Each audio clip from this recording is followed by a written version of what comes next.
Hey, welcome back to our fourth episode.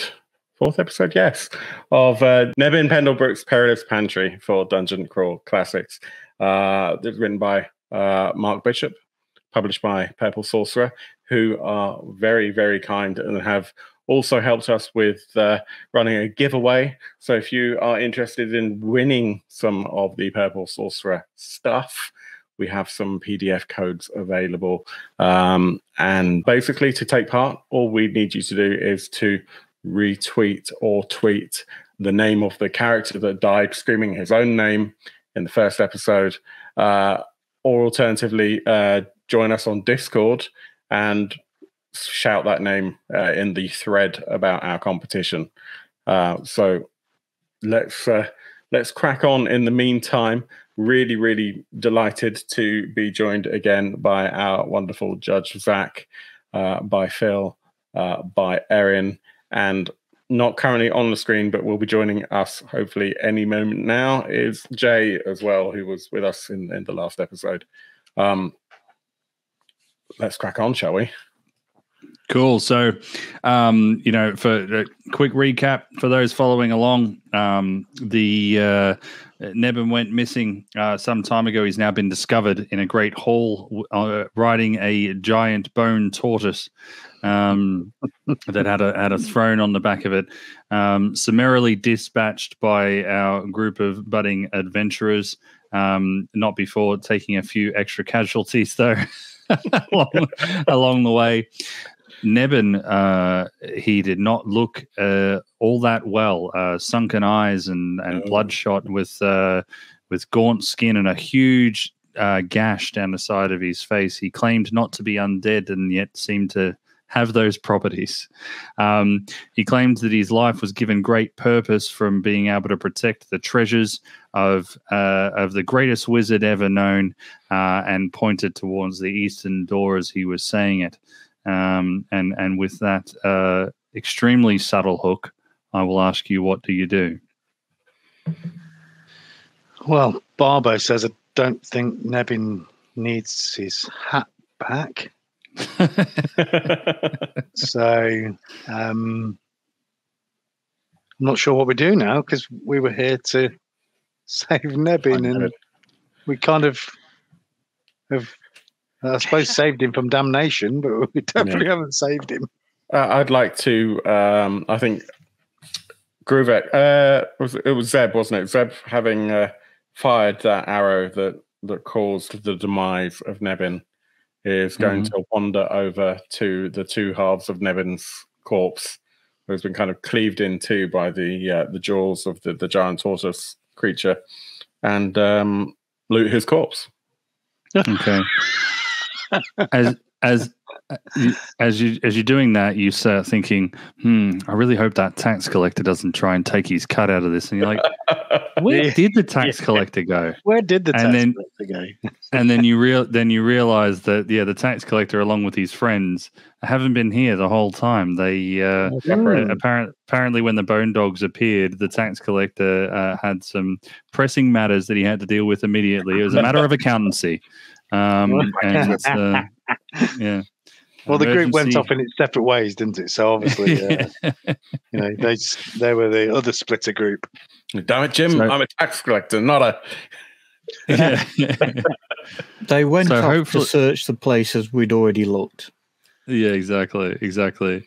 So hopefully we will see the tax collector. Yeah. Auditing that great in the third episode. Yeah. So hopefully we'll see the tax collector again, but probably not. The death toll is going up as well. Cool. Yeah, we lost one of the twins. Oh, we've already accounted for that one. Oh, is that the fourth? Jim. Yeah. Oh. Is that it? Oh my god, I'm going to kill someone. Yeah. We did. Yeah. Yeah. Cool. It's terrible. So the Nebin has a halfling-sized suit spattered in blood, in his own blood, as well as a dagger that he used to try for stabbing. Yep. Brody's going to go over to Ziri and see if he's okay, because he's just stood frozen on the spot staring into nowhere land. Are you okay? I'm going to give him a bit of a shake. Maybe a tap on the face. The eyes, the eyes.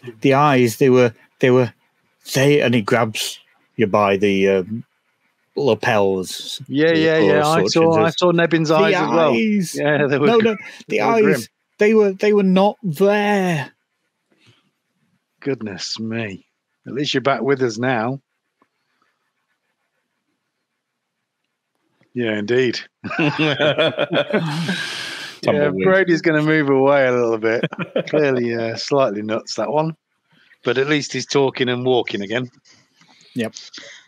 Charles wants to go and investigate the eastern door wall, wherever the treasure was pointed at. Mm-hmm. Okay.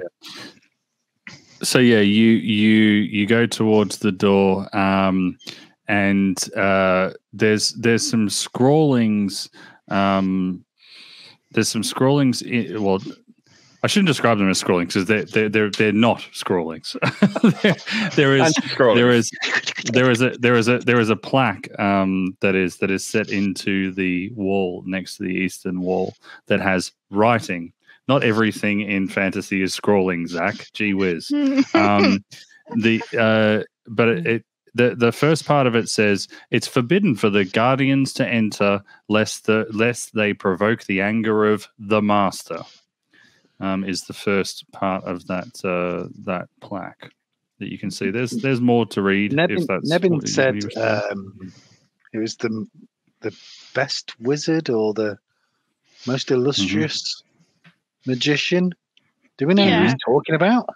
Man was obviously talking tosh. He was talking tosh. Magic user. Melch's got such a way about him, hasn't he? Control attempt to open the door. Okay, so the door appears to be locked. There was more to read on that plaque. I was giving you an opportunity to read it, but I wasn't sure if you wanted to read the whole thing or whether you wanted to report it. She was. She's going to read She's going to read the whole thing, and she'll read it out loud to everybody as she's reading the plaque. Okay, so she reads. Okay, she reads, "A wee little man with a red coat, a staff in my hand, a stone in my throat. Guess who I am to avoid death's bloat." Do you want me to read it without the voice so you can understand it? Yeah, go on then. It sounds like a riddle. A wee little man with a red coat, a staff in my hand, a stone in my throat. Guess who I am to avoid death's bloat. Now, just below the plaque, and you're going to want to look at the VTT for this, you see that there is also inset into the walls some hooks that carry some keys. It's at this moment that you look at the door and realize that there is also a keyhole in the door. And that would be the reason it was locked. But yeah, that's what you can see. A wee little man with a red coat. Wee little man with a red coat, a staff in my hand, a stone in my throat. Guess who I am to avoid death's bloat. It sounds like it might be the bird, the robin. Is that a robin, a bird, or is it a wee little red coat? But the cherry has a stone, doesn't it? Yeah, a cherry does have a stone. And the middle one is a man holding a staff. Perhaps combine all three together. What I was thinking as well. Oh, I think put all three together, and then in the. Does looking at the lock, does it look big enough to take all three keys? Make an intelligence check to measure. It's a measuring check. This is going to be an interesting one. So let's have a look. Do you want to use my lock picking tools? Well, at the moment, I am doing. I'd like some intelligence picking tools. I've rolled a 2, so yeah, I've got no idea. You're like, yeah, it looks like a bit. Yeah. I think they'll fit. We reckon we could put all 3 keys in. I mean, I've never done anything like this before, but I think they'll fit. Takes all 3. Takes all 3 keys, puts them together, and goes to poke them in the keyhole. Great, they don't fit. Don't float. Do 2 fit together? No. That's only the one. So, guys, it's definitely one. So, which of these 3 is it? Try the cherry, says Melchie as he steps a couple of steps backwards. 10 feet backwards. Yeah. Who was it that said they've got a tool lockpick? It was Melchie. I mean, Yarlow's got them as well, being a locksmith. Oh, of course, yeah, we had a locksmith, didn't we? Yeah. So, Troll grabs the. I think it's the cherry. Oh my word! Here we go. Okay. Sticks the cherry key in. So you put the cherry key in. You turn it. Yeah. Okay. You hear the ominous clunking of mechanics as you spin it around and tumblers thumping, and then suddenly there's a click. There's an audible click, and then silence. And then the door frees itself, and you're able to move it and open it, and you got it right in one. Well done. Oh yeah, yeah. Oh well yeah. Done. Just a second. I was really hoping to take a few bodies with that one, but yeah, no, you succeeded. So it's for those. Charles going to take the key out of the door and then put the bird one in, and then try it. Melchie takes another step backwards. She wants to satisfy herself that either it was the correct key or actually any of the keys would have worked, and so wants to know what happens if you put the bird one in. So okay, I'm not taking responsibility for this. Yeah, I'm not taking responsibility for this. Okay, cool. Make a DC 10 reflex save. Oh, that's never good. I mean, you asked for it, like literally. 7. Yeah. Okay. So a scythe comes down from the wall and comes swinging down across where your hand is with the thing, and you take. You take 13 points of damage. She had 1 point of damage. She had 1 hit point left. Yeah. So the scythe comes down. She turns because she hears the sound of it, and it just goes thump, straight down the center of her head, and just splits her skull, and she just drops, and she's dead. All eyes up to the death toll. All right. Oh, wrong way. She does have things in her pockets. Okay. It's not quite as satisfying when you just give it to me like that. You know what I mean? Like. Sorry. But yes, you definitely did get it right. For those we're talking around the table, the red coat is the skin, the stone in his hand is the stem. And the staff in his hand is the stem, and the stone in his throat is the stone in the cherry. Yeah. So there you go. Me. How did you know that one, Melchie? And what are we going to do about? And why didn't you tell Trial not to do the other one? I can't be responsible for every damn fool who walks around here putting keys in when I say it's right. Was it Trial who had the great big axe? Okay. No, Trial's got 7 gold pieces, a glass eyeball, and a fancy dagger. Not anymore. No, these were the pieces that she collected from up on the shelf. On the I would expect that Bynum and Jen probably ledge that up, because they would have known more likely than anyone else. So we're hanging around. I don't think anybody knew. No, she went up there, went through the pockets, and then asked. She tied a rope and then came back down. Yeah, leaving the rope up. Yeah. Okay, so you've opened up the door, and you can see on the other side of the door, beyond there's a hallway that leads to a set of ascending stone stairs. There's like a sickly greenish light flickering in that hallway that you can see. Let me just embiggen that. Doop. So if you're following along from the last episode but maybe haven't watched it immediately, I'll see if I can get my little laser pointer out here. We were just fighting in this big room here, and then the hallway is at the back here, going out the back. Yeah. I'm not sure if I can see that coming up. Yeah, it's just there. Set of stairs. Look. Oh yeah. Yeah. Yeah. Cool. All right. So you see a set of stairs, sickly green flickering light. Oh my God. What's next? My two characters are going to go into the hallway, ascend the stairs. Cool.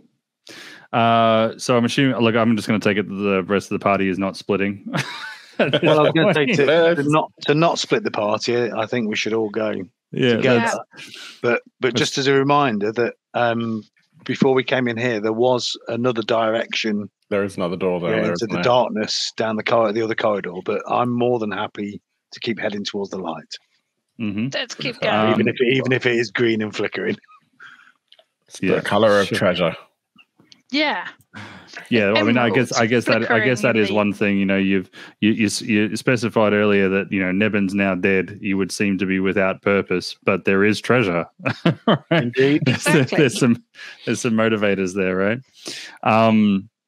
Cool. So you all start ascending those the stairway, and as you start walking around, Zeb looks over at Ziri. And Ziri's like quite shaken from that thing earlier, and that's maybe what draws Zeb's attention to Ziri's face. And when he sees Ziri's face, it appears like pale and gaunt, like Ziri's dead.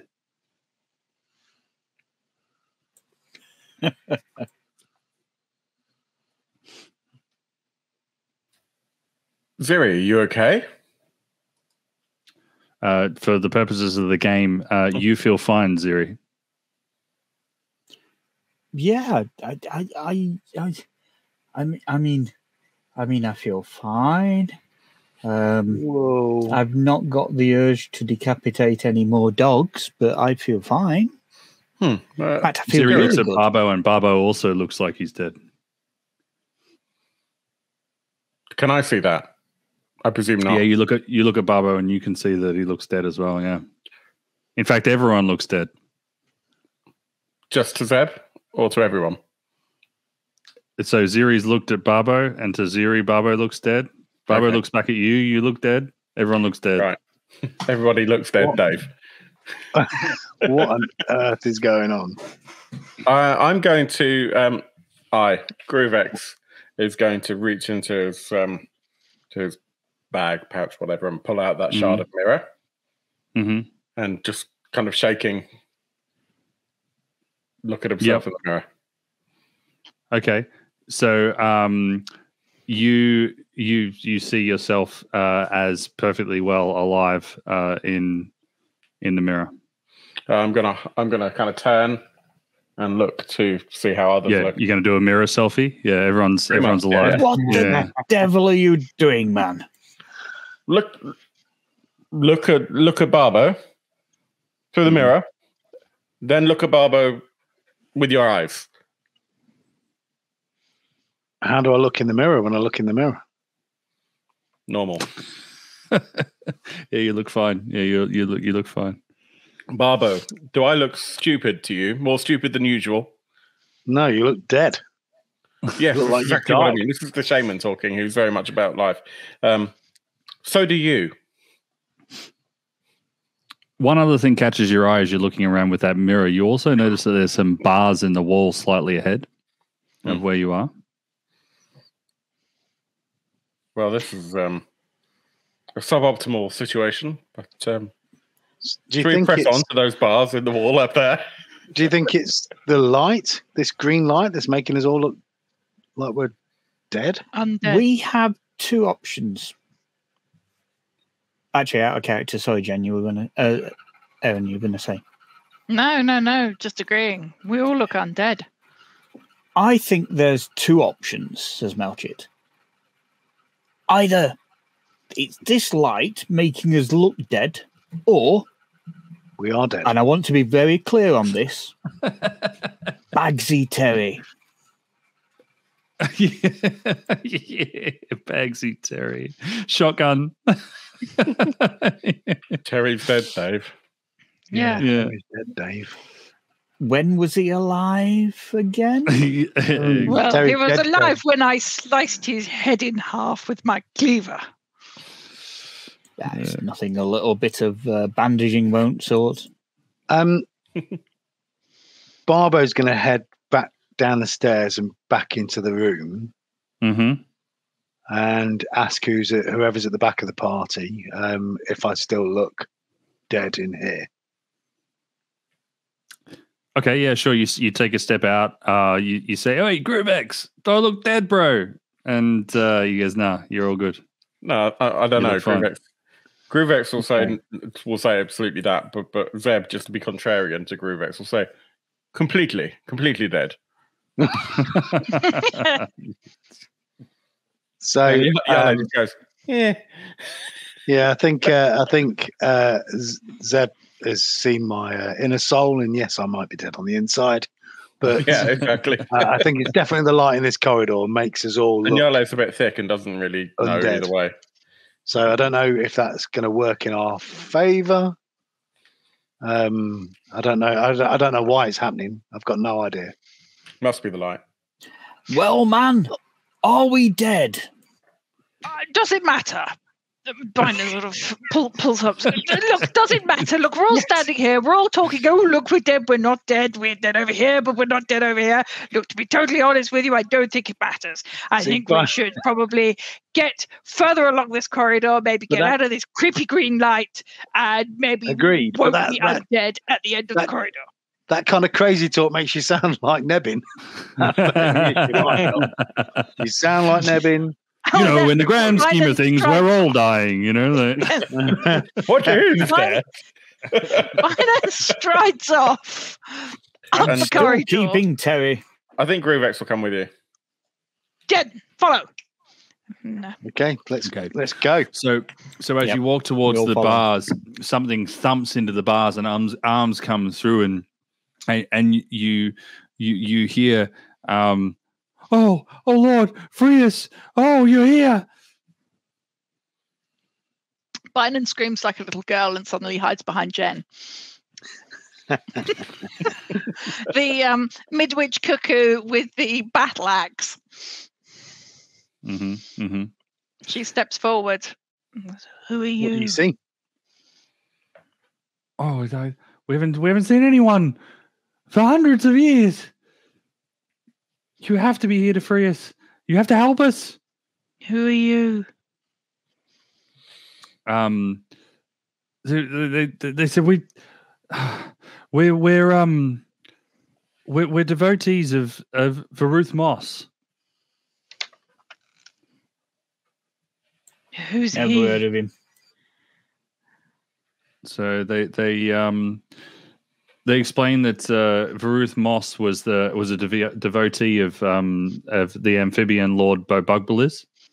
Is a god, and Varuth served faithfully Bobugbliz until one day he understood the true depths of the demonic lord's chaotic nature, and at that point he attempted to try and break his pact with his master, which triggered disfavor with the Lord.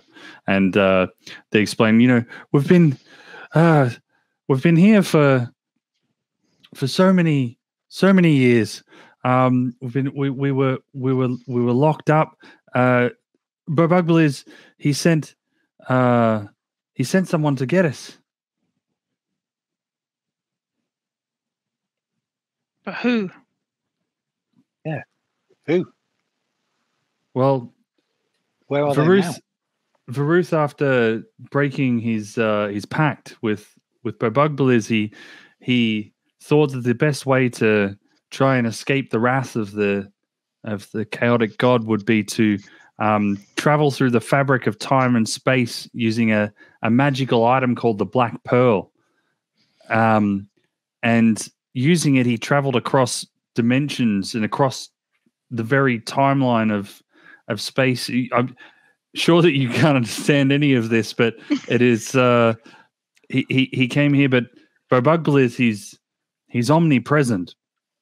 And so he sent an agent called Moldark Zeroth to, and as Varuth had a weakened state from traveling across the dimensions, Moldark tracked him down and trapped us.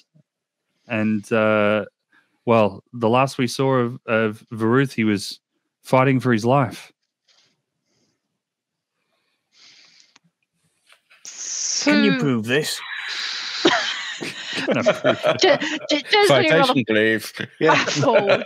No pics. Didn't happen. So, do you want letting out? We must be free. Just a second. How is there a way to free them? Is there any kind of obvious? Is it a case of just open a door? Wait, Jen, wait. They said they'd been in there for hundreds of years. Well, then they're clearly hungry. For what? Do they look as undead as we look undead? Yeah. But everything looks undead. Yeah, they're all in the same. I mean, they're suffering the same green light weirdness that we are. Can I look at them? Oh, I'll hold the mirror up and see if they look different through the mirror. You hold the mirror up and they say, "The dimension portal! You've destroyed it." Oh. Seemed like a good idea at the time. Oh no! And we ate the Black Pearl. Oh no! They say, "Oh my god! Well, there's your checks and balances, friend." And he looks at Melchett. He says, "You're holding the very proof."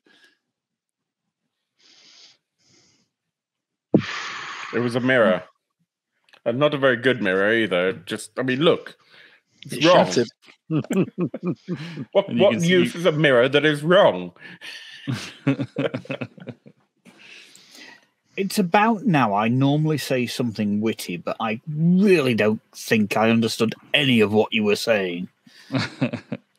Seb just says, it's an interdimensional planes, and, one knows all about this, of course, because one has read all of the classics.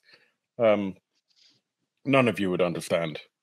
And then just kind of rolls off a tirade of completely utter crap. And everyone on the other side of the bars is just like, you're just making that up. Yeah, that's basically what happens. So I'm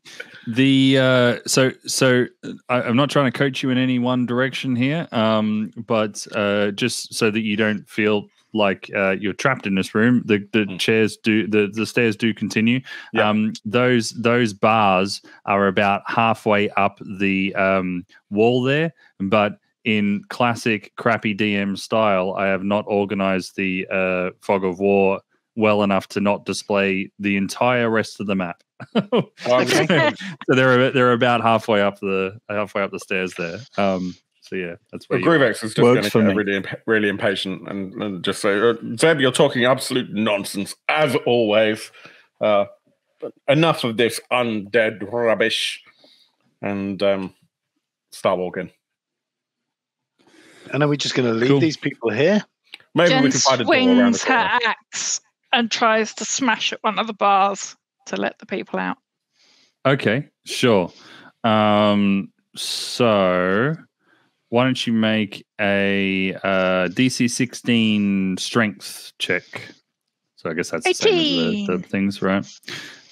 18, fantastic. Yeah. So you smash one of the bars open, and you're able to free one of those people. And as we're currently live, that can be another level 0 that we can level up if you want to at the end of this adventure. But for right now, we'll have them be a little bit tired from being locked up for hundreds of years. Yeah. Cool. Is it just the one person that was locked in there? There was 4 cells. So the story, even though I was not doing a great job of role playing it, that story that you heard was spread across 4 people who were all telling bits and pieces of the story, interrupting each other and so forth in a manic fashion. We could tell all the different voices. Yeah. Brilliant. Yeah. Oh, thank God, because if it was all of them speaking in the same voice at the same time. At the same time with their eyes open, not blinking. Yeah. Yeah. In like a monotone chant. Yeah. That's the one. I think we ought to free them all. Okay, sure. Well, if you're wanting to smash bars, then it's a DC 16 strength check. Okay. There was questions asked about the door, about the cells earlier. There are doors on them, so smashing the bars are not the only option. Okay, let's give one of the doors a kick then, maybe. Sure. So if you wanted to smash them, then go ahead. That's still DC 16. Finn's going to have a look and see if there's like a bolt just closing the door or some kind of mechanism. So I've given one of the doors a kick with a 13. Yep. So a 13 misses, and I'll get to the bolt in a second. Yep.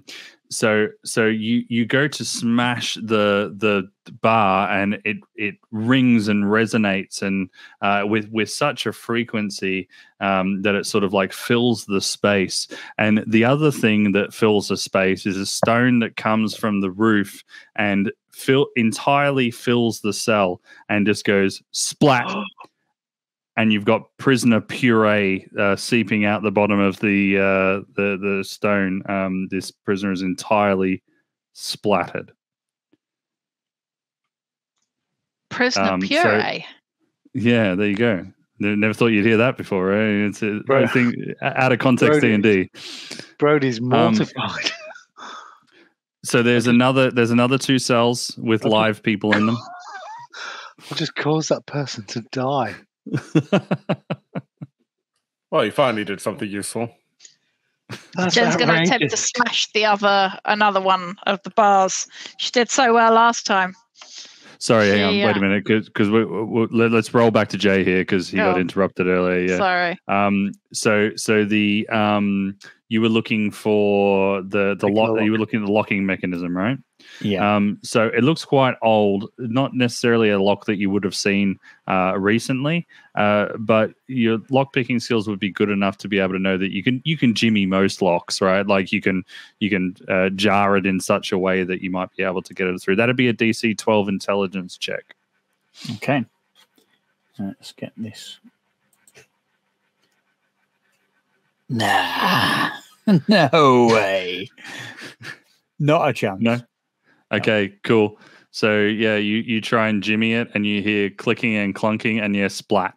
There's another one is murderized. There's one left, and he's like, there's one left, and he's like, another 100 years isn't that bad. Nonsense, man. We'll have you out. No. So I think was it Byron or Jen was trying to free the last person? Yeah, Jen was going to free the last one. She swung her axe, and it was a 6. Oh, yeah.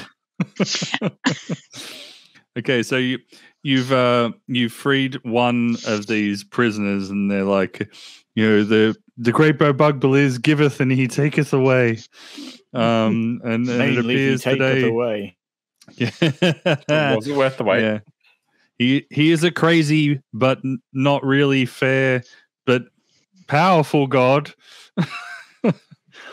So As I say, we can roll up a level 0, I guess a level 1, sometime afterwards. But keep the game flowing.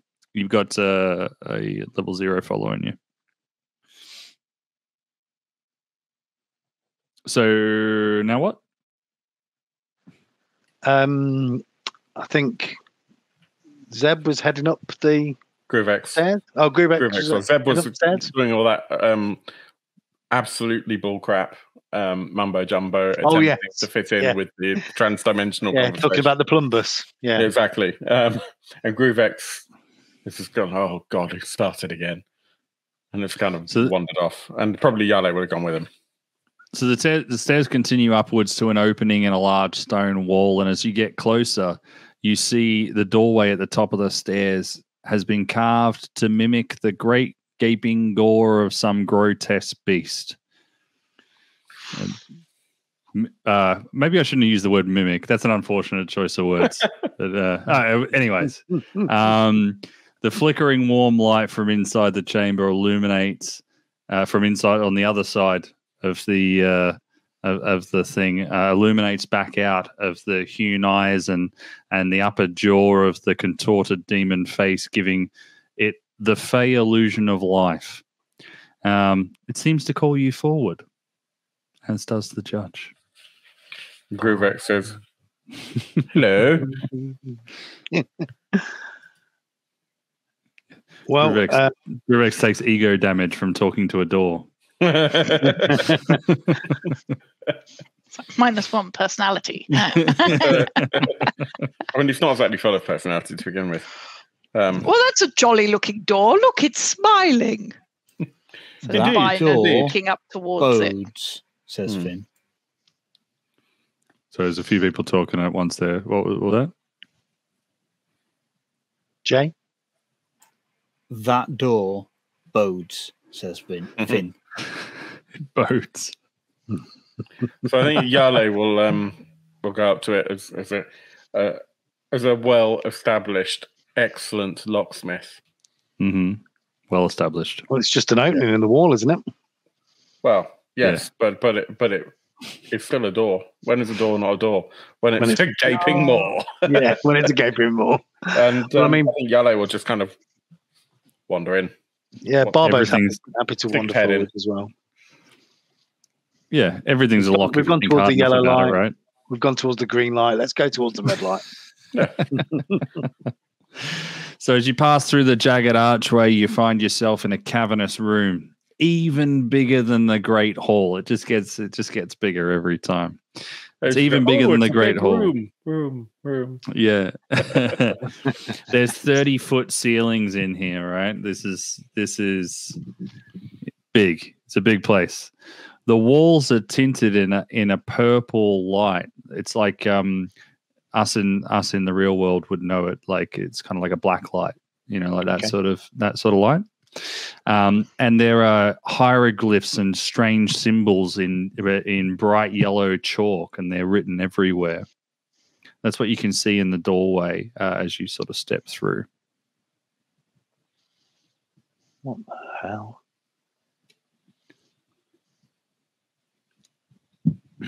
So who's been writing on the damn walls? It looks like a mess. So Malchett walks in, puts his hands on his hips. Who's been writing on the walls like this sort of thing?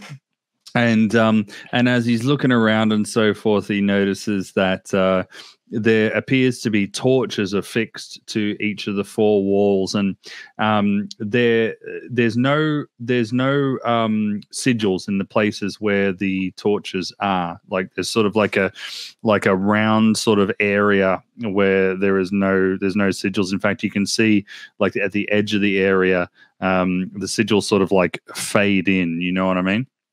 And in the center of the room is a 6 by 6 foot square block of ice that is inside a runic circle that is inscribed in the floor.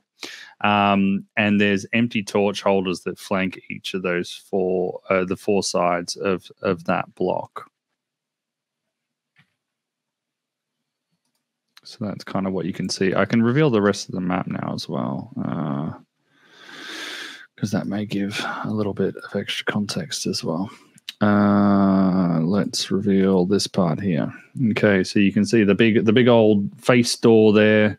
You can see all the torch holders that are set around the big cube, and you can see the you can see the left side torch there that's hanging in the wall. That's that's what you got.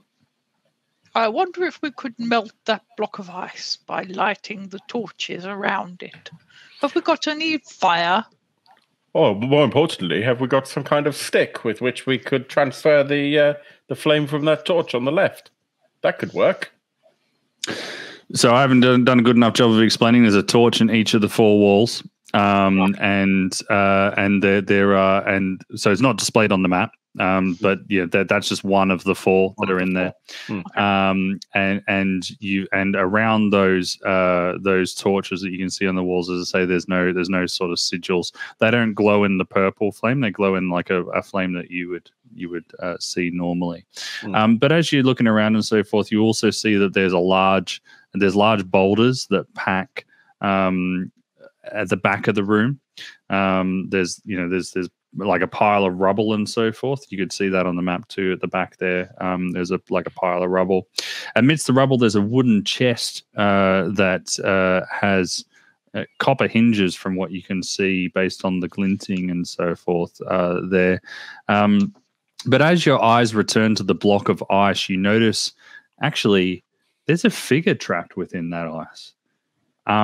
It's kind of frozen in like the Harry Potter version of Han Solo stuck in carbonite. Like it's kind of like the wands, like I'm gonna move back. It's like that sort of thing. Like what? Sorry, do it again. Frozen into the ice. What happened? I think we need to melt this ice cube, man. What happened to that stick we found? You know, the talking stick. Yes. Oh, Troll was carrying it. Oh, so we probably have it right here. How handy. Troll got sliced in half at the door. So I'll unwrap the stick and pull the fabric out of its mouth.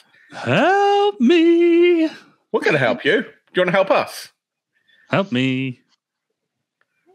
Should we help him to help us? I think so. With that Byron falls in because I think that's a jolly good idea. Let's help him. And so I'm trying to think who this would be. Probably Groovex. Is just going to go to the nearest sconce on the wall. Okay, sure. And with the flamey talkie stick. Set fire to the talking stick. Help me, help me, help me, help me. It's on fire, yeah. And I'm going to wander over to one of those four, I presume they're like braziers around the ice cube. No, they're sconces. Sconces. To hold torches. Yeah. Yeah. So I'm going to light one of those. As you get, well, you can't light a sconce, right? Like it's a torch holder. Oh, a torch holder. Oh, so you're going to take the torches from the walls and put them around the. Okay. As you get closer to the block of ice, you're able to see that the man inside the ice is dressed in like regal dress.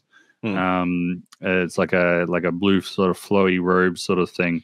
The hands are human, but the head is grotesquely frog-like. Like you're almost certain, and as you walk up, you're almost certain that the creature's bulbous eyes are following you. Having misunderstood what the room was like, so I probably haven't set the stick on fire yet. No! I think no, it's on fire. That's happening. No retcon. No retcon on the flaming torch. Has it got eyes? It has got eyes, isn't it? The flaming. I can't remember. It just had lips. The stick had lips, and it like looked. It's got like carved eyes, sort of thing, but they're not like blinking, sort of thing. Yeah. So I'm going to hold it up to the cube and say, "You're going to help us let him out." Okay, cool. So it says help me, and then right at your feet you look down, and in the dust, the dust looks like it's like sort of animating, like parting, almost as if a finger is like drawing in the dust, and you recognize the characters as they get drawn, and it spells the sentence "Free me for great fortune," and you can see the eyes of the bulbous eyes of the frog head sort of like dart around a little bit as this dust sort of moves around. I'm going to look at Jen and call Jen over. Yes. Jen, you and your lot are all after the treasure. Here, look at this. And I pass the stick over so that she can kind of hold it up and illuminate and look down. She looks down and she reads on the floor and it says treasure. So free me for treasure. That's exactly what it says. Cool. Okay. So as she walks over, one of those torches on the wall and does bring it Jen over. just fixate on the word fortune? Yeah. Cool. A little bit. So Jen walks over to Groovex to read the thing in front of his feet. Groovex obviously stays there to point it out. Going to go over to get that torch and bring it over to the sconce. Yeah, there's a lot happening all at once here, so I need Groovex to stay where he is. Gotcha. So there is everything's been drawn. You call over Jen, and you're pointing at your feet. And as Jen arrives to read the thing, you turn to go to the sconce to continue whatever work you were going to be doing. And the heavy stones from that pile of rubble at the back, they begin to rumble and shift, and one stone jumps off the ground inexplicably and lands onto another one, and then another connects to the knee bone, and then it all sort of like connects up and coalesces, rising into the towering form of a guardian whose head nearly touches the 30-foot ceiling. It turns to face you, and you can see it in the VTT, and another message is hastily scratched upon the. Another message is hastily scratched upon the floor that Jen sees, appear. The other one gets rubbed out really quickly, and then below it says, "Free me or perish." Guys, I think we need to free the Iceman, the frog-headed Iceman in the cube. How do we do that?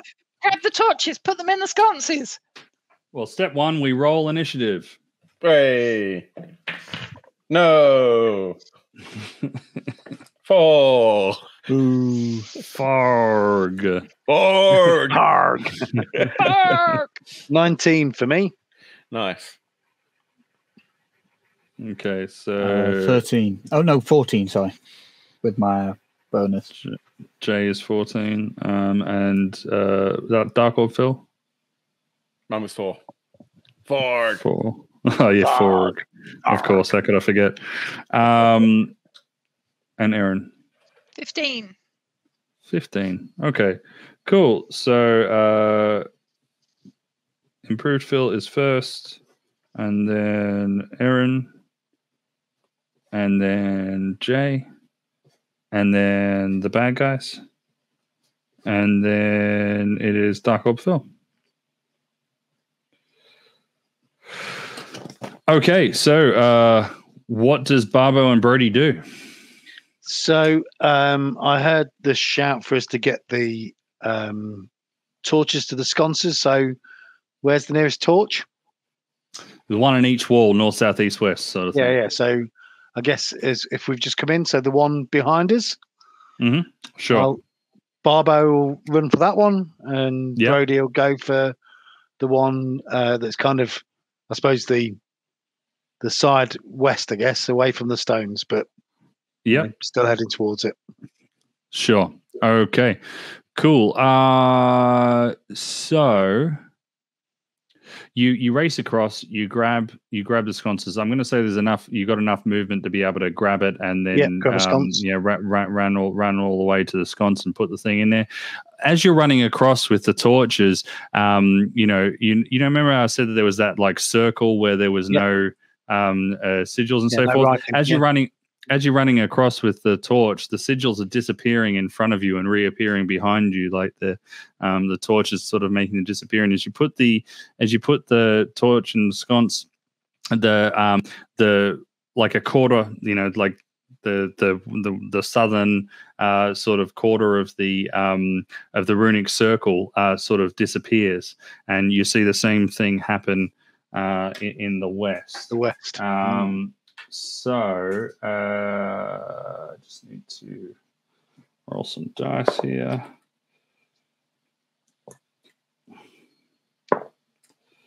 Okay. So that is sort of fills you somewhat with confidence that you are perhaps doing the right thing. Erin, your turn. Jen will run northwards and grab the torch off the wall there and run back and put it in the north sconce, if we've done the south and west. And east is where the stone guardian monster thing is, isn't it? Yeah, that's coming from the east. So she does that with her turn. Bynon is feeling brave. He's going to go in for an attack on the stone monster. Sure. Well, keep it. I'll keep it busy. You people, let the Iceman out. I'll keep it busy. And he attempts to. He runs in front of it, and God. That's a 6. Not enough. Yeah. Not enough. I'm just trying to work out if I can burn all my luck to hit it, just to get one hit in. Save it for the next one. Yeah, don't forget these are campaign characters, right? This isn't a one shot. So I would advise heavily against that. He's going to die in a minute anyway. But anyway, so he goes to hit it. He goes to hit it with his cleaver, and clearly, in his terror, misses. Okay, sure. You've only got the 2 characters now. So then that would be Jay.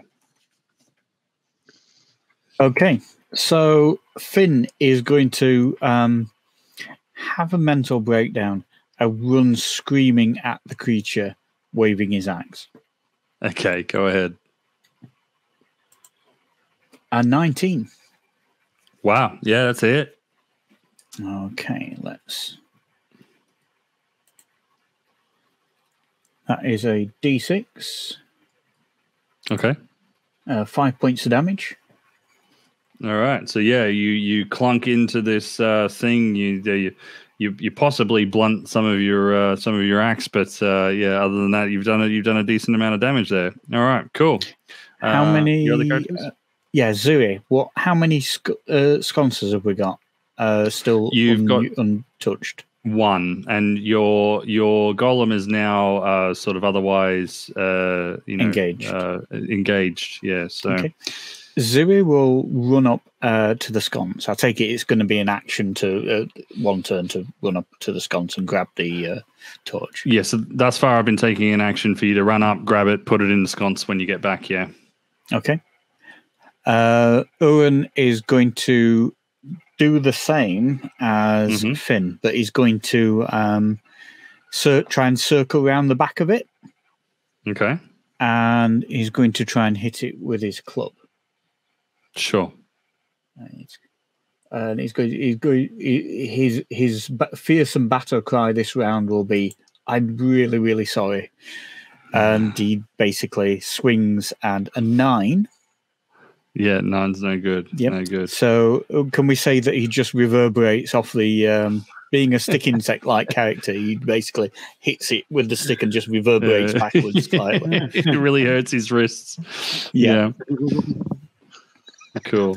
And Just so you know, Jay, because I do everything theater of the mind, I don't do like flanking and stuff like that for extra damage because it's just too hard to track in your brain, right? So yeah. And Melchit's eyes, and he walks up to the we'll call it a golem and said, "Now then, you, what do you think all this is? Stop right now!" And he's going to try and browbeat the thing because he's really stupid. Okay, sure. You can roll an intelligence check. 20. Natural 20. You didn't. Do you want... Tell you what, I will throw it into Discord chat for you. No, that's fine. That's fine.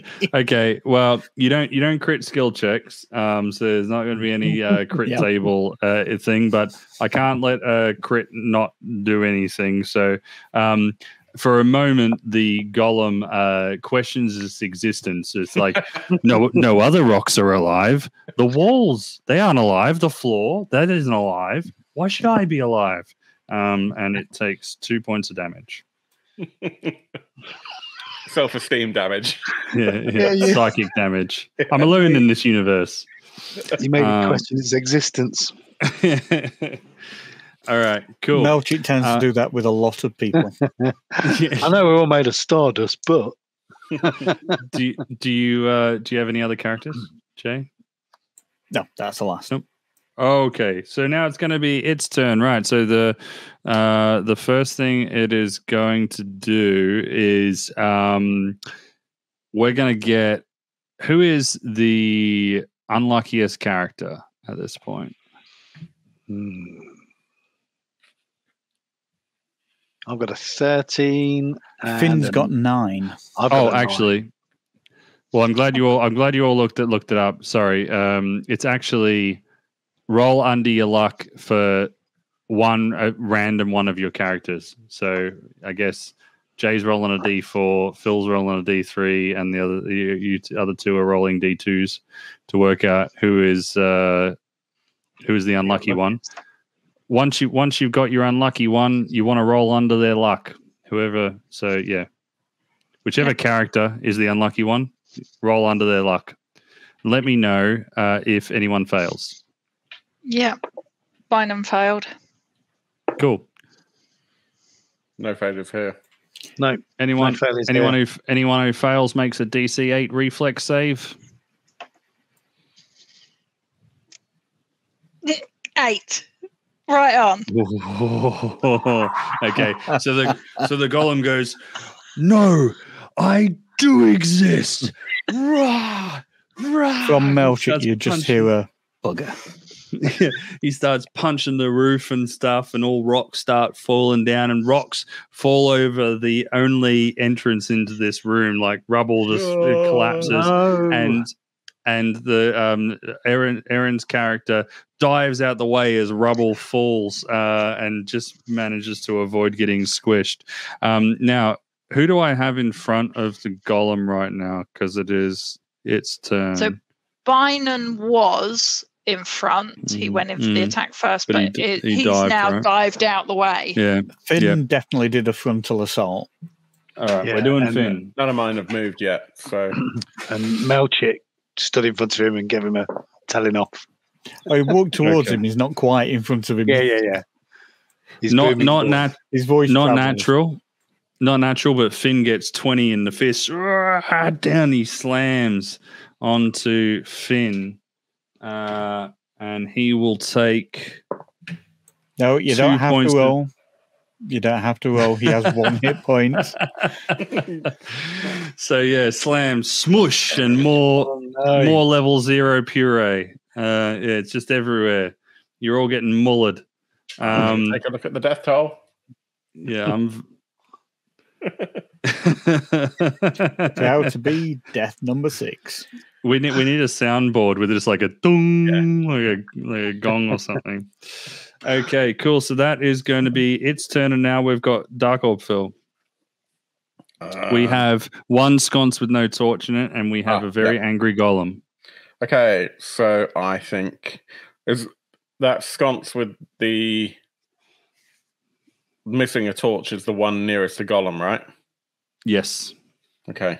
I think that Yale, being the most foolhardy, is probably going to go for that one. Sure. So yeah, so that's that's an action to make it happen, and you're all good. Brings it back. That's basically all there is right now, isn't there? So I guess both groups. there was a chest as well. That was the only other thing. Neither of these guys are really that fussed about treasure. Groovex and Zeb are both going to try and fire arrows. So I'll do Zeb first. Into melee. 2, and a 7. So both those miss, so they both need to roll above a 50 to not hit someone. I'm going to grab my D10 percentile. Right. 62. And a 33. Oh dear. Okay. Who is the unluckiest out of the people who are in front of the golem? Just pick your unluckiest character of each player who is in front of the golem. Finn has 9 luck. Finn's dead. He still has 9 luck. Uran is the only one. Uran is 14. Melchit is 12. Cool. Is anyone unluckier than that standing in front of the golem? Okay, cool. So it's, what is it, 12? Melchit. Is the lowest. Yep. Cool. So make an attack against Melchit.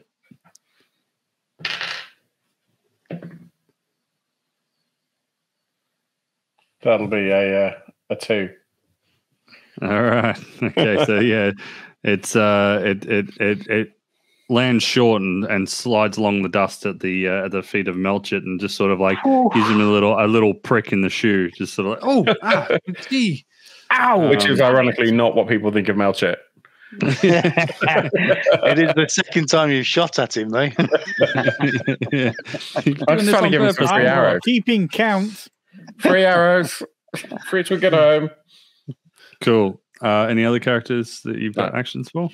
No, that's it. No. Okay, so we have Babo and Birdie. Okay, so we've put the sconces in. So have all the sconces been gotten placed? Have we got torches and put them in all the sconces? You have, and actually, now that you mention it, one of your characters was in front of the western sconce, wasn't he? Yeah, cool. One western, one southern. So with all 4 sconces in the thing, you now notice the block of ice beginning to sweat and drip, and it's beginning to melt and so forth, and you can see the eyes of the frog head sort of like dart around and so forth. And I was describing the sort of thing. The front hand with the wand begins to melt out. He's kind of on his side in profile, and it drops to the ground and rolls along the ground. The hand does? No, this the wand that was in the hand. Sorry, the wand. the wand drops on the ground and rolls along the ground. And just below, like as it sort of stops in front of you, just below it, you see quickly scrawled flame. Okay. I'll grab the torch out of one of the sconces that's in front of me then. And okay, in doing that, the block stops melting, like almost immediately. The sweat freezes on the edge of the block, and okay, I think then my action is going to be picking that up and then putting it back down. Is the keeping stick still burning? When I realised that wasn't what he meant by flame. You can have the experiment for free. That's okay. Thanks. In that case, I'm going to reach down, and is the wand close enough for me to pick up? Yeah. Okay, I'll reach down and pick up the wand.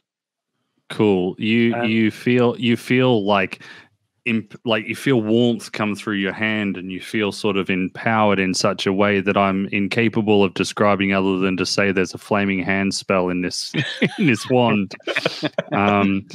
It's preloaded, and so you'll be able to cast flaming hands with this wand. He's basically imbued it so that you can do so. In that case, I'll say what I think is the right word, which is flame, and point the wand at the ice cube. Cool. So you get a D20 check against the flame. You're doing it against the ice cube. Yeah. That's how I've interpreted it. He wants me to melt the ice. Sure. Okay. In the dust in a minute, idiot. Right. So roll your D20 and let me know what you get. An 18. An 18. The spell produces a blast of fire that burns a single target within range for 1d6 points of damage. So you're firing at ice, right? Mm-hmm.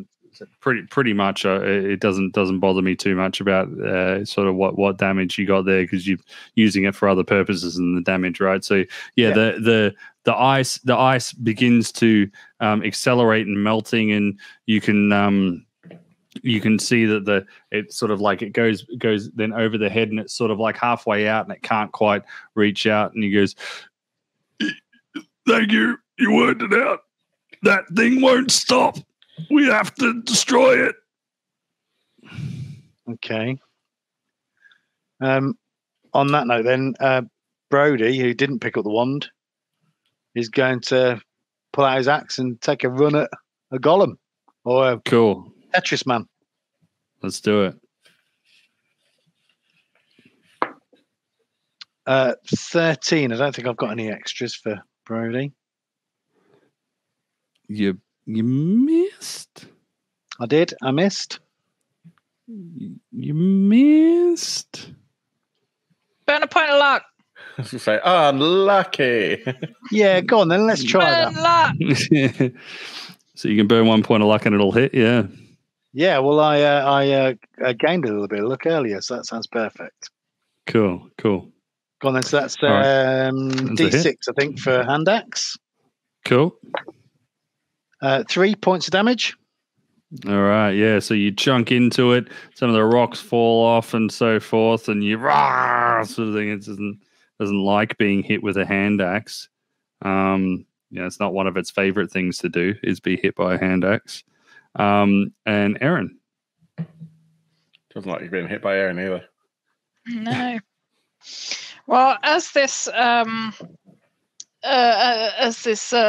wizardy person is being thoroughly melted, is the talking stick still on fire? The talking stick is still on fire. Yes. Okay. Combine and scoop up the talking stick and that is on fire, and apply the flame to the ice cube to assist the melting. Yeah, sure. You notice that increases the melting. The head comes out. We've got both hands sort of are out now. The torso is still out. And it says, I can be effective from here, but we need to defeat this guardian. It won't stop. Okay. Oh, fine. Jen is, with having heard that, Jen will bound up to the guardian, swing her massive battle axe, and does is 11? No, 11 misses. Would 12 hit? No, you know what hits? You saw it earlier. Was it my brain stopped working. Was it 13? 14. Oh, it was 14. No, I can't quite afford 14. No. She swings her battle axe wildly and fails to hit it. Okay. She's not used to the weight yet. Mm. All right. Any more characters for you, Aaron? Or that's it? That's it. Jay? Okay. So Zuri is going to have a swing at the troll. Mm-hmm. Natural 20. I am definitely going to have to post you these scores here. All right, go ahead and roll a d4 and add your luck modifier. For Zuri, that is 1, so that will be 4. Strike the foe's kneecap, inflict a further d4 damage, and foe suffers a minus 10-foot penalty to speed until healed. You had another critical kneecapping. Yeah. 7 it's been a night for total. kneecaps. 7 points. Okay. So you hear crumbling like the sound of an avalanche, just like lots of rocks falling and so forth. You can't see them though. It looks like there's like internal damage going on where like there's like internal rock bleeding or something. I mean, we won't know. I mean, I can't tell you because I'm not like a rock physiologist. Yeah. But yeah, it's something like that. Shales. Yeah. Cool. What other characters you got? Uran, from the back of the troll, Uran's going to try and hit it. 13. 13 doesn't hit. Okay, he swings and he misses.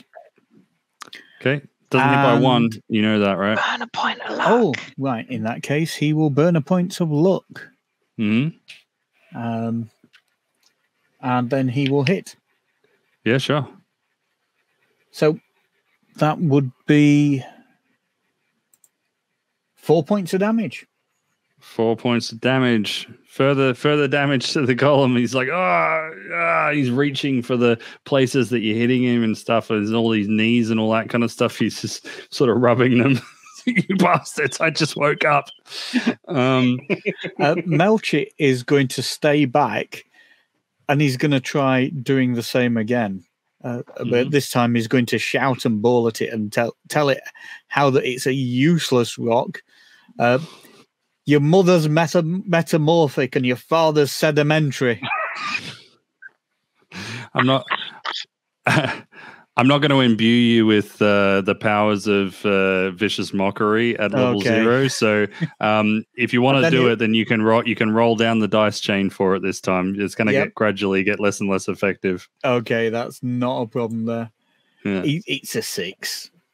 Okay. Yep. No good. It's like you don't even know my mother. That was an ineffective insult. I don't know anything about geology, and he's clearly metamorphic. Any other characters? No, that's me done. Okay, cool. Pick your character. Each of you pick your characters at random. Roll under their luck, and then if they fail, make a reflex save at a DC 8. Success. Bynum fails. No. You failed the reflex save as well. Yeah, Bynum failed the reflex save. It was a 20 followed by a 12. Okay, Bynum takes 3 points of damage. Bynum's dead. Does he get hit by falling masonry by any chance? Yeah. No! Splash, splash, splash, splash. How'd you go, Joe? Succeed? I did. He rolled a 4. So cool. he made Uran made it. Okay, and Phil, you made it as well? Yeah, mine were all lucky enough. Cool. Okay, and so the golem says, "How dare you talk about my mother and not even know who she is? That's it. You deserve this." And he swings at Melchit and for a 17 against his AC. Yeah, 17 is definitely going to hit. Okay, and that is 6 points of damage against Melchit. Yeah, there is no Melchit. Bring out your dad. That was the last time you try to intimidate my golem. Cool. All right, so then that is going to be now. It's going to be Duck or Phil's turn. Okay, so in the last round, Gruvex and Zeb were using their bows, and Yale notices that as a result of this, Groovex has got one mace on either side of his belt.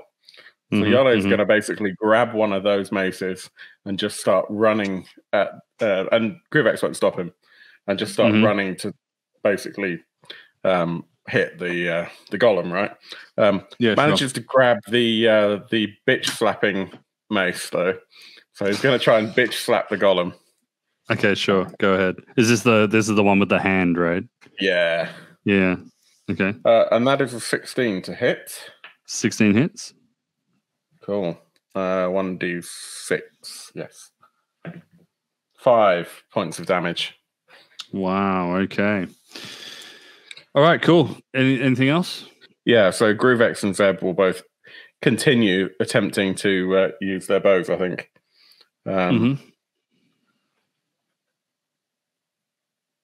Yeah. So that's a 13. Screw it. That's a 14. 1 point of luck burn. For whopping 2 points of damage. Okay. And Groovex is a 14. 14. I'll check something actually. Give me 1 second. I can't find it now. So yeah, the golem previously in the previous rounds, to try and help Phil out here, it was slamming the roof and so forth, and then there was falling rocks that ended up splatting more. This dungeon is basically painted with the blood and guts of level zeros at this point. That was a whopping 1 that I rolled on that. Do you know what's funny about this though? What was Groovex hitting him with? With a longbow, so an arrow. Okay, cool. So he shoots, and there's a moment of quiet calm and serenity. The rocks fall from the roof and cause cracks that you can start seeing sunlight through and so forth. And it appears to happen in slow motion. And he breathes out and lets loose the arrow. It goes sailing directly towards where the rock golem's heart would be, and it goes straight in there and sticks out, and purple sort of green light comes shining out from the center of it, and it lets out this scream, and it crumbles and falls around it. Some of the people who were fighting it originally have to step back because there's like a wave of like gravel that sort of comes out from it. And through the sunlight that comes down, all the purple sort of is washed away, and the last of the frozen block freezes, and there he says, "Earth can do nothing but thank you." And that is you having defeated the stone golem. In the interest of time, as we are sort of running over a little bit here, allow me to just sort of narrate the last parts here. Sorry to take your glory from you here, but he would just shout, "No undead inanimate animate objects on my watch." Well said. So yeah, you defeated the golem and freed Varuth Moss, and he explains to you, in conversation afterwards, basically it backs up what was said by the prisoners earlier, one of which has followed you and says, "Oh, great Varuth, you are safe."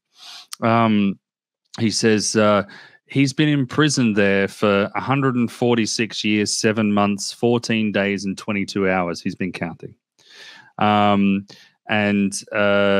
He has no interest in the treasures that you've just noticed are sort of strewn around this area now that it's sort of been cleared. Treasures have spewed out of the golem and broken the chest, and that spewed some further treasures out. There's a whole heap of treasures. We won't break them up right now, but just to get you excited about them, there's 300 gold coins, a polished silver mirror that's worth about 20 silver pieces, bearing in mind none of you guys have seen a gold piece yet. A fine dwarven shield of bronze and copper, set with 8 rubies worth 25 gold pieces each, a silver mace with the head of Ildivar as the hammer, a mithril dagger with a black onyx handle that contains a reservoir for poison, a deed to a tavern and a map, and a golden tankard with 15 emeralds. The tankard's worth 25 gold pieces. The emeralds are worth 20 gold pieces. We'll sort this out after the stream and all that kind of stuff. But there's a lot in there, right? And he basically says to you, I have no interest in the rest of the treasure. All I need is the black pearl so that I can go home and beseech the forgiveness of Burbugbalis.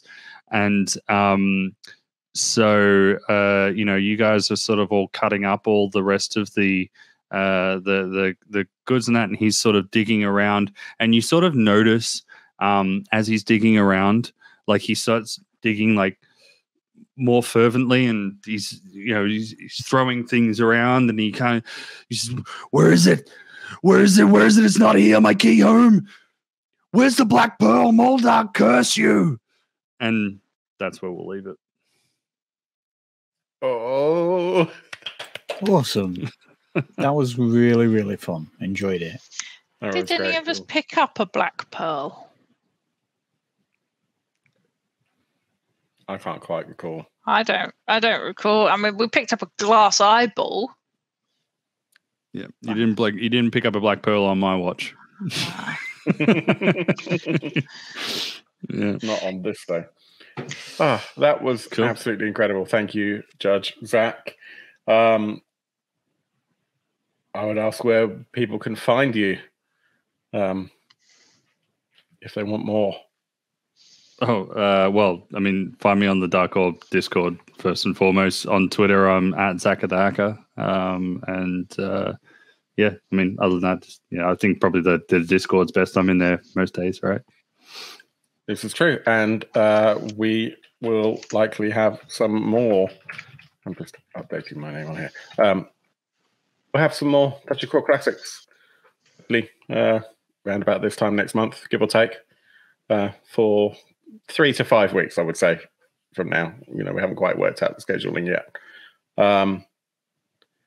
We should remind everyone that we are doing a giveaway. You can win this scenario as PDF and various other awesome goodies from Purple Sorcerer. If you'd like to take part, see if you can just tweet us at the Dark Orb UK. At the Dark Orb, with the name of the character that died in the first episode, who died screaming his own name. And in case you missed it and all the subtle hints, it's a name that has been repeated several times throughout the the whole encounter. So for fuck's sake, I hope you get it. Basically, we're just using that as a measure to make sure that people actually indicate they want to take part. Either tweet that or join our Discord. Our Discord is public and open. Join in the fun there, and there's a DCC giveaway thread in the DCC channel. So please do. It's open to everyone, all of our patrons and friends on Discord, and obviously anyone who's following us on Twitter. We'll announce winners on the Kickstart Your Weekend show the last Friday of February 2022. If you've enjoyed the show, please like, subscribe, follow, whatever, depending on which medium you're watching this on. But yeah, thank you very much to Judge Zach. Thank you to Erin, to Jay, and to Phil. Hopefully some of us will be back, if not all of us, to continue the fun with our... do we get to level up? Level 1 characters? Yeah, congratulations, everyone who survived as a level 1. Whoop, whoop. My whole 1 character. I mean, normally it's me. When we played in person, I have a good track record of going through many more characters than I started with. I believe when we played this particular scenario with the Loughborough Crawlers, you killed 9 level 0s. Yeah, that's probably accurate.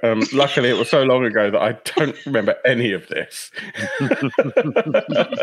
which is great. So I'm like, yeah, I don't remember that. I don't remember that. I thought when Barbo did a critical 1 as his very first roll that I was toast. Yeah, So here we absolutely. go. Another one out the window, just like that. Yeah. Especially, it's just the way that everyone goes. So it's just like that, isn't it? Yeah, it You know, really is. nothing even happens and you're dead. Yeah. That's half the fun of a funnel. Yeah, indeed. Yeah, that's why I like it. It's good. So if this is your first time okay. watching Dungeon Crawl Classics and you don't own any of the stuff yet, there are one thing to know is there are multiple versions of the rulebook, and functionally they are all identical. What's different is the binding and the cover.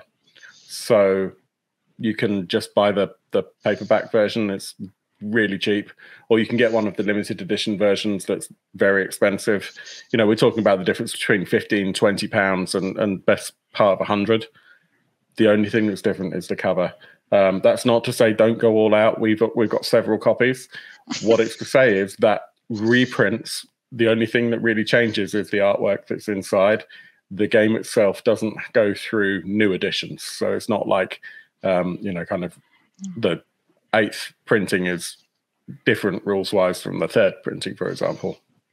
And if we're plugging related things, this is a book of just all the tables. It's very, very cheap. There you go. We've all got one. I mean, tonight I used this lots and lots because we had all the crits and fumbles and stuff that made it so much easier. So it's called the DCC RPG quid or something. Yeah. And you can get this from Lulu, right? Mm-hmm. I think Lulu's where you get this from. So yeah, come into the Discord and we'll give you a link. Yeah, basically, come to the Discord. We'll talk all about it. The dice are beautiful as well. There are various options for the dice. They're all made by Impact Dice, but the DCC Goodman Games branded dice have got slightly different colors sometimes than the Impact branded things. Come to Discord. We'll talk all about it. I hope you've had a great time. I hope you've really enjoyed it. And I'm really excited to find out what scenario we're playing next. So we'll find that out in Discord as well, I guess. We're saying that this is the beginning of a mini campaign, so it's worth coming back and watching more and see all the characters grow. Yeah. So normally when I sign off, I say I hope your dice rolls are way better than mine, but I actually feel like I've done pretty well this time around. So I will sign off by saying thank you very much for watching. Please come back, join us on Friday if you can. Every Friday we do a show about currently crowdfunding games. And then after that, we hang out and just talk about geek stuff. But until then, I hope your dice rolls are way better than Zach's. Yes. Goodbye, everyone. Thank you for watching. Take care. Bye.